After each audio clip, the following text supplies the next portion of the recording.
Welcome to Legal 123s with ByrdAdatto. Legal issues simplified through real client stories and real-world experiences. Creating simplicity in 3, 2, 1. Welcome back to another episode of the Legal 123s with ByrdAdatto. I'm your host, ByrdAdatto, my co-host, Michael Byrd. Well, Michael, by the way, cheers. What?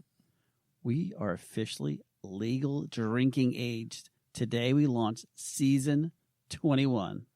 Well, I've known you for a long time, Brad, and something seems wrong with you saying you're finally legal to be drinking. Well, Michael, don't tell anyone, but I may have had a few cocktails before turning 21. Well, you're whispering, Brad. I think anyone that knows you knows that this is not a secret. But I will give you a compliment. Well, hopefully Cameron knows to stop recording for the moment. I have noticed over the years that you are a much more responsible drinker than you make yourself out to be. Shh, Michael, that is totally a secret. You're not supposed to be telling people that. All right, Michael, what is our theme for season 21? All right, let's go. As business attorneys for healthcare practices, we meet a lot of interesting people and learn their amazing stories. Brad, this season's theme is asking for a friend. We will tackle questions that practices are sometimes afraid to ask. Yes, and audience, this is a safe place. Everyone knows that if you use these magic proactive words and you say asking for a friend, we know it's not you. Yeah, exactly, Brad. We're in a trust tree. Oh, yes. Yeah, but before we talk about today's question that we'll tackle, have you heard about the latest parenting style that is trending on TikTok? Absolutely not, but I'm worried if it's trending on TikTok. Okay, it's called FAFO parenting, and this is short for F around and find out. And, of course, I want us to keep our rating, so I didn't expand on the F. Yeah. As a card-carrying Gen Xer, I have a clear impression of what F around and find out means, but what do you think it means? It kind of goes with, if you go with it and you continue to provoke me, you will face severe consequences, so don't push your luck would be my kind way of kind of explaining. Yeah, it's a very nice way of saying it. Yes. I totally agree. I do. I picture that 80s tough love parenting energy that we grew up in. Kind of like, if you want to cry, I'll give you a reason to cry, or wipe that look off your face, or I'll do it for you. Oh, yeah. I did love those. The stop crying or I'll give you something to cry about was definitely one. The other 80s parenting statement I heard was suck it up, or, of course, from my Catholic mom, just offer it up. Well, a couple of other threats from that era were wait until your father gets home, and as long as you live under my roof, you'll follow my rules. And I will say the father threat, that worked like a charm. Yes. Yeah, no, that tracks. Wait until your father gets home was a terrifying threat. It absolutely made me really straighten up and kind of whatever I was up to, I stopped immediately. So I guess parenting circles come full circle now in the sense of, does FA and FO mean that persons are bringing back those old school parenting techniques? Not exactly. So Okay. I was surprised when I read FAFO. I'm not even sure if that's how you say it. When I read an article about it, it doesn't actually sound quite as harsh as what we, kind of our trigger response was. The best way I can summarize what FAFO means is it's kind of, a hardcore, edgy way to talk about parenting using a natural consequences style of parenting. Okay. Well, first off, I think it's FAFO is how I always heard it say. So not, but okay, you can do it whatever you want. But for those who don't have an army kids like you do, you're 10 or 15 that you have, what does natural consequences parenting mean? Well, that came in vogue sometime in the last 10 years. I remember hearing a lecturer talk about it when my daughter, was in elementary school. She's 16 now, so sometime in that era. And it's essentially a style that is not based on punishment for breaking rules, but not rescuing kids from the decisions they make. So, Gotcha. like, if they cheat on a test and get detention, let them experience the pain of that and learn their lesson that way. If they get in an argument with a friend, let them, suffer the consequences of that conflict and not intervene. Yeah, I guess I agree with the natural consequences of parenting. Teach your kids right from wrong, give them the tools to excel in life, but eventually they need to live with their decisions. So I read an article, and so I'm trusting you, Brad. Okay. That you're not speaking Brad, that it is actually FAFO. I believe it is. Okay. If I find out otherwise, then... maybe we can ask Cameron. Is there a ruling back there? It's FAFO? Sounds about right. He says, sounds about right. Okay. All right. FAFO it is. Well, I read the article on why this is the hot thing. Okay. So the article was not sure if this became a trending style because it's kind of an overcorrection from the burnout of gentle parenting, which has been the most recent in vogue style, or if it's just a branding term that they're using for survival mode. In other words, I'm too tired to be a parent, so let them figure it out. But I'm curious, Brad, how would you label your parenting style? I never really thought I had an actual style. I do like to give my kids tools to do well: faith, food, home, education. Having a stable home. Well, I would say somewhat stable. I mean, you're there. Yeah, that's true. I do. They have the burden of carrying me as their father. Yeah. But I try not to helicopter them. But I'm sure if you, if we asked our kids, that maybe Micah and I give our kids too much advice. How about you? It's a niche style. It's called awesome. Okay. I like that style. Yeah. No, seriously, my kids are so spread out that I probably tried a little bit of everything along the way. My oldest two kids, had the 27-year-old version of me as a dad when they were born.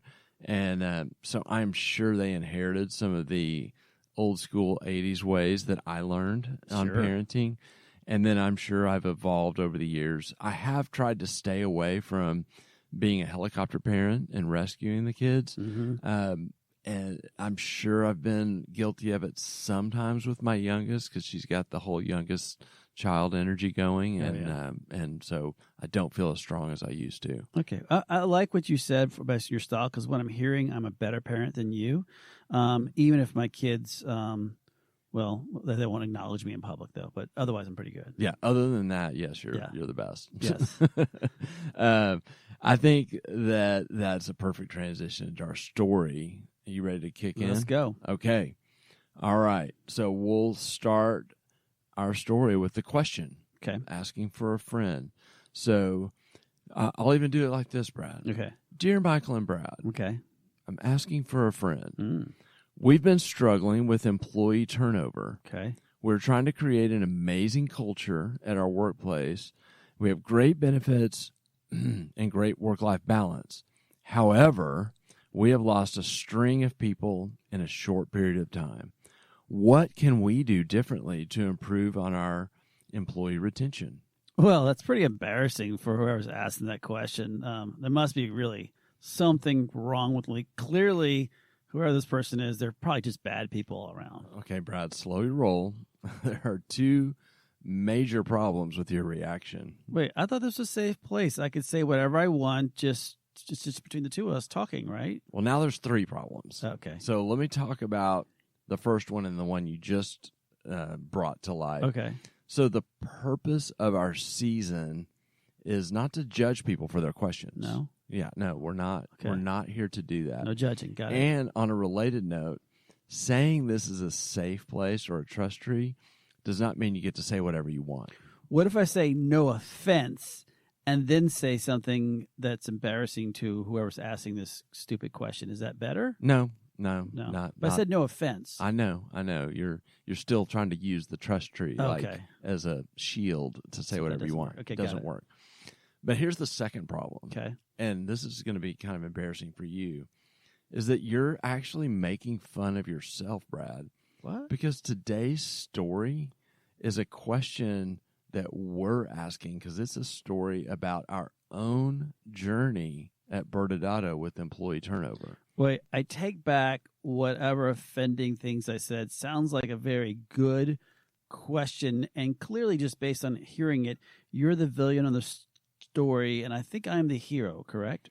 Well, I know that in your brain that you're locked in, so we'll just move forward.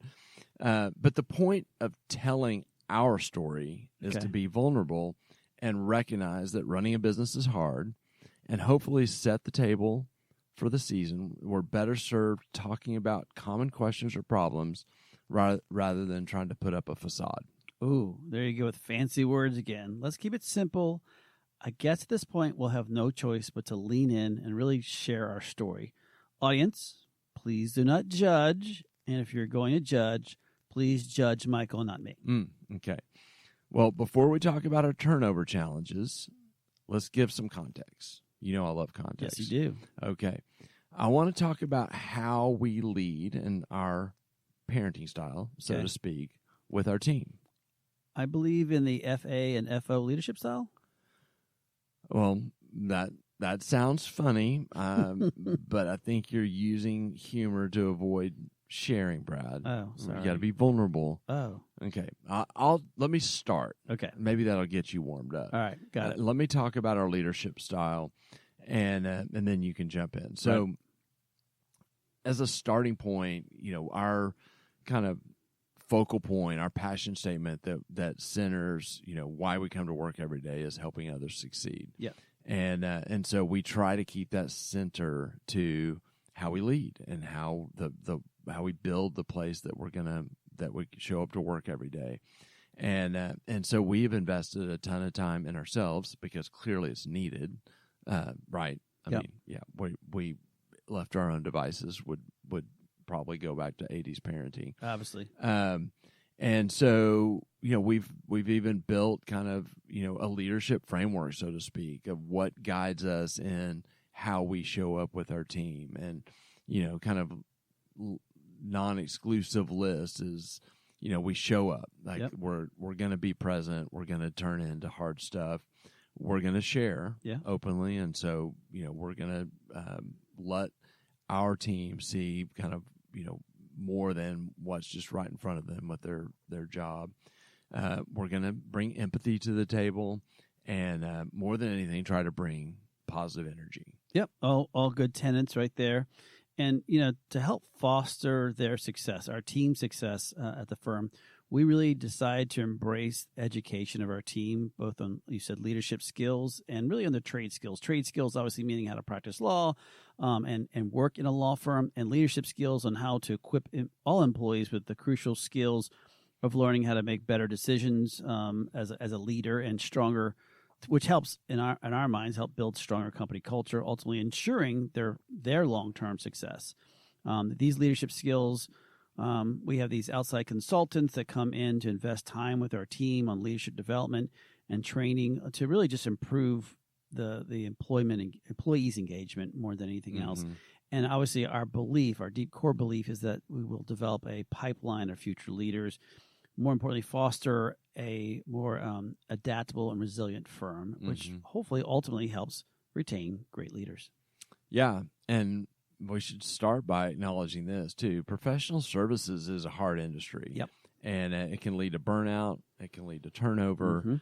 This is something that we share with our clients. Law firms and healthcare practices our professional services and have that same challenge. But so, Brad, talk about some of the benefits that we've implemented here to kind of try to create that positive work-life balance. Yeah, I mean, based on many studies, we've looked at some of these top benefits that most employees want is a balance in work and life and ability to grow in a business and having training and education as part of that. I'm sure they want to be paid well, too. Of course. Yeah, that goes without saying, which is why our vision is really to create this modern law firm committed to really ensuring relationships and fostering growth through education. As such, for instance, we no longer have billable times for our attorneys and paralegals. We have a 4-day work week. We spend a lot of time on leadership development, including we actually have an off-site every single year. We take the entire firm, we shut down really to focus on that education and leadership.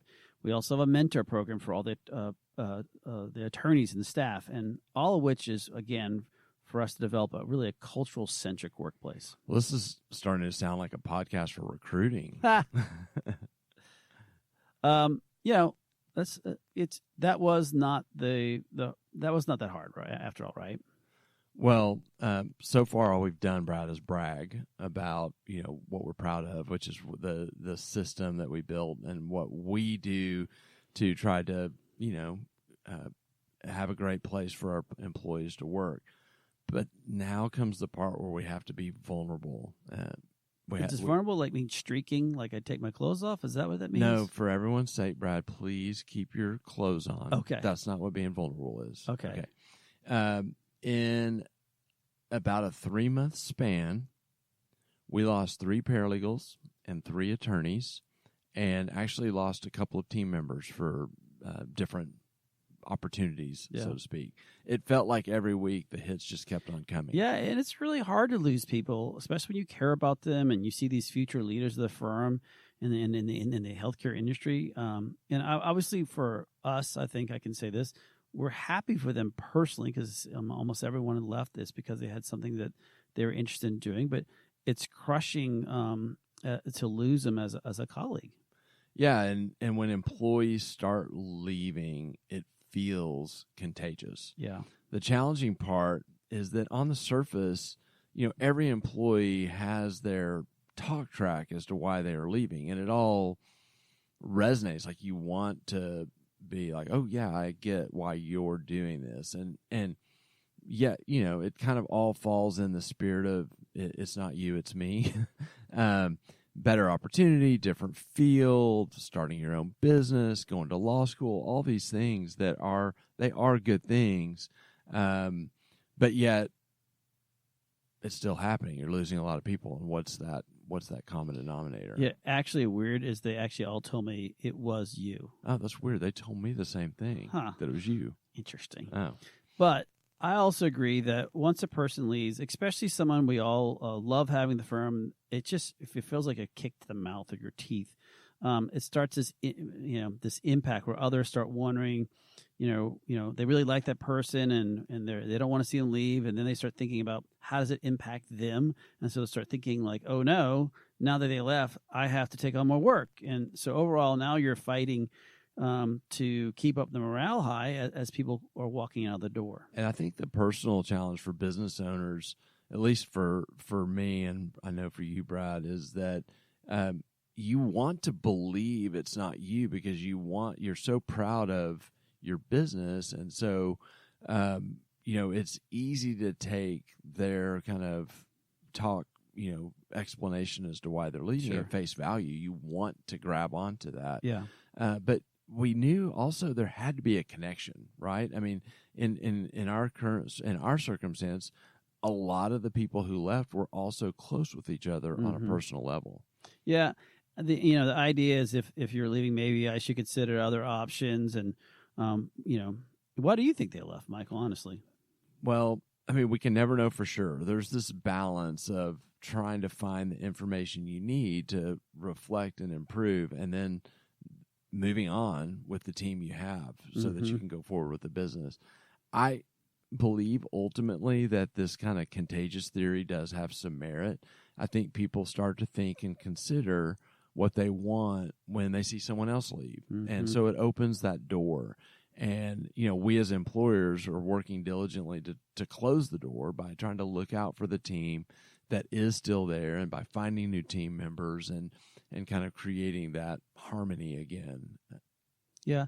I agree with you in the sense of like that starts being the asking the questions, is the grass greener on the other side, that, that you start seeing that kind of mentality, as you said, that contagious theory, and finding the right cultural centric person once a person does leave, finding that replacement that you just mentioned, finding that right cultural centric person. It's not easy. You're basically opening your front door. You don't want any person walking in since you're trying to protect that team. So unfortunately, it can be a very slow process trying to find that right person to replace or to help grow in that role.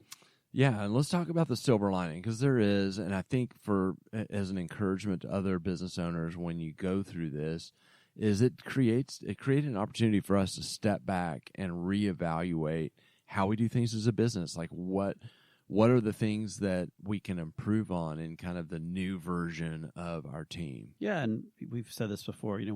With change comes opportunity, and taking a step back and thinking about what else could be true when someone leaves is the first thought I think that comes to most people's mind anyway. But as you have time to reflect, you have the opportunity to really confirm what type of business, in our case, law firm, would you like to work in? And how then, if once you discover that, do you change or do you renew the vows that you've already taken that this is actually a great place to be? And what benefits and additional tools can we provide to keep that cultural-centric workplace that we want to be in and we want our team to be a part of? You're not asking me to marry you, are you, Brad? Is this thing on? Okay. Oh, I heard vow, and I was like, okay, all right. Well, and moving on to, there's things like AI that we've gotten to really dive a little deeper into with this new, kind of fresh look. And though we were on a path towards implementing AI into our firm kind of as a tool, the change creates an even bigger environment to look at how else you can, kind of support your business. And, we have the opportunity to recast our vision or tweak it in a period where you're understaffed like this. Yeah, and, when you talk about AI, I'm always go back to Skynet and terrified of it. No, that was a different episode. But yeah, make no mistake, audience member, it is hard to navigate. We're not saying that this is an easy thing, but we have thankfully rehired all the positions that they did leave, and maybe jumping too far to the end. But, and we're rebuilding these teams that with those losses, even with the utilization of additional technology. Yeah, no, it's easier to record this episode now than it would have been 3 months ago. Yes. So why don't we let's go to break, and then when we come back, let's talk about some legal considerations with employee retention. Many business owners use legal counsel as a last resort rather than as a proactive tool that can further their success. Why? For most, it's the fear of unknown legal costs. ByrdAdatto's Access Plus program makes it possible for you to get the ongoing legal assistance you need for one predictable monthly fee. That gives you unlimited phone and email access to the legal team, so you can receive feedback on legal concerns as they arise. Access Plus, a smarter, simpler way to access legal services. Find out more. Visit ByrdAdatto.com today. Welcome back to Legal 123s with ByrdAdatto. I'm your host, ByrdAdatto, with my co-host, Michael Byrd. Now, Michael, as we all know, we're in season 21, and therefore we're drinking. We're not drinking and recording a podcast. Yes. But in season 21, we are focused on asking for a friend. In this first episode, we're really asking ourselves, as the friends, to really try to figure out how to set the tone for the season of really being open and honest with these hard questions that sometimes you have to ask for your friend. Yeah, and so the quick recap of our story is we kind of patted ourselves on the back with our strategy for a great culture and great workplace, and then despite that, Brad caused a bunch of people to leave. I don't remember that first part of the podcast okay. going the same way. But so we're really just talked about that impact of doing our best, and yet turnover is going to happen. We're dealing with people that may not have the same vision as you, and that Pandora's box gets open, and there's some just energy that we speculate causes others to consider. And so we really spent the first part of this, just telling that story. And I think really, let's move to talking about strategies that people can employ in their business. Yeah, and we've talked about this in other shows, but there's typically the approaches that you can have is you're looking at it from the carrot or the stick approach on how you retain employees. And obviously, since everyone knows you're the mean one, Michael, I'll let you talk about the stick approach first, and then I'll come in as the kind, caring individual with most empathy to talk about the carrot approach. Oh, nice. So the idea with the stick approach is you're recruiting employees and how do you create barriers to them leaving? Right. And so if they do wonder, there's an obstacle to actually doing something, and so hopefully that makes them close their own door and stay. And so, the one that's most popular is restrictive covenants. That includes a lot of things. Non-competes is what people think of, and there's a lot happening around the country with non-competes. It's very state specific. We've done an episode talking about several episodes talking about that. Yeah, and just to add into that could be trade secrets, that could be confidentiality stuff. So I mean, there's lots of things. That's what I was going to say is that there's other restrictive covenants besides non-competes. There's non-solicitation, and as you said, there's other things that would make it hard for you to leave if you were going to do so. And these are kind of, again, a stick. The other thing you can have is financial related barriers. So maybe that you don't get your bonus if you leave. You have to be actually employed on the day bonuses are paid to be able to earn your bonus. Or some businesses will implement profit sharing plans or stock options or ownership that goes away if you're not still with the company. Again, some companies that invest heavy in training will require reimbursement if someone leaves, and then oftentimes you'll see PTO being lost if someone were to leave. Again, these you made me be the mean one, but these are all strategies to deal with what are things that's going to make someone pause if they're considering their options, because it would cause a little bit of it or a lot of a sacrifice to do so. Yeah. So carrot, first thing obviously is always pay them an obscene amount of money. Yeah. That's the easy one. We talked about this already. Building a great culture, being real protective of that great culture, and making sure that you're hiring slow and firing fast to protect that great culture, because that's a carrot for people who want to be there. So what are the things that you can add to a culturally centric workplace? How about a 4-day work week? Some people love that, or as some people are still doing, ability to work from home.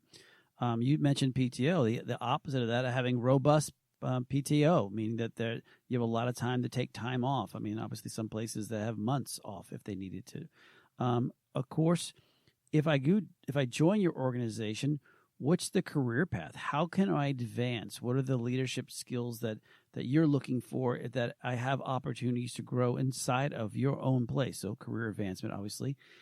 Is this a kind of organization that I eventually can have ownership in, whether or not it's ownership in the sense of direct ownership or participation in that ownership, but with profit sharing? And then, of course, finally, other bonuses. You mentioned bonuses, but again, incentive compensation where you have certain kickers that come in. All these are great carrots. Yeah, these strategies are not perfect, and none of them in of themselves will prevent someone from leaving, because people may have any number of reasons why they want to leave. But you're hoping to have enough of these in place, again, that someone pauses and that they just don't go down that path of considering where else they might want to work. And Michael, pretty quickly, if you can, talk about practical ways an owner can actually create the carrot and or stick. Yeah, it's important to recognize first and foremost that you can't just verbally decide, okay, I'm going to put this stick in place, or even incentives. And so a lot of times you need them in writing in some form of documentation, whether it's an employment agreement, your employee handbook, and then for some you might need these defined benefit plans or ERISA plans, your ownership documents. It all depends on which stick or carrot we're talking about. They have the right place to be memorialized so that it actually has a protective measure to it. Yeah. And I think, real quick for final thoughts from my perspective, Michael, is just letting, feel free to think about which one works best in your mind. We've definitely had clients that said, I hate the idea of the stick, and they or dislike the idea of the carrot. I mean, doesn't one or the other, you can do both, but it's the style that works best for you that you want to enforce or to grant.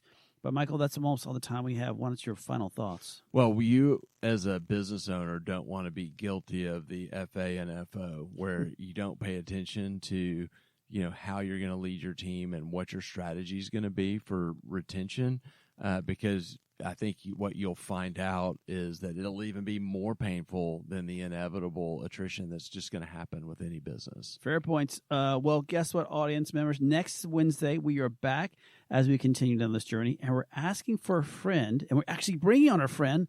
Audrey Neff is coming in, and she's going to join us as we ask the question, everything you were ever afraid to ask about marketing. Thanks again for joining us today. And remember, if you like this episode, please subscribe, make sure to give us a 5-star rating, and share with your friends. You can also sign up for the ByrdAdatto newsletter by going to our website at ByrdAdatto.com.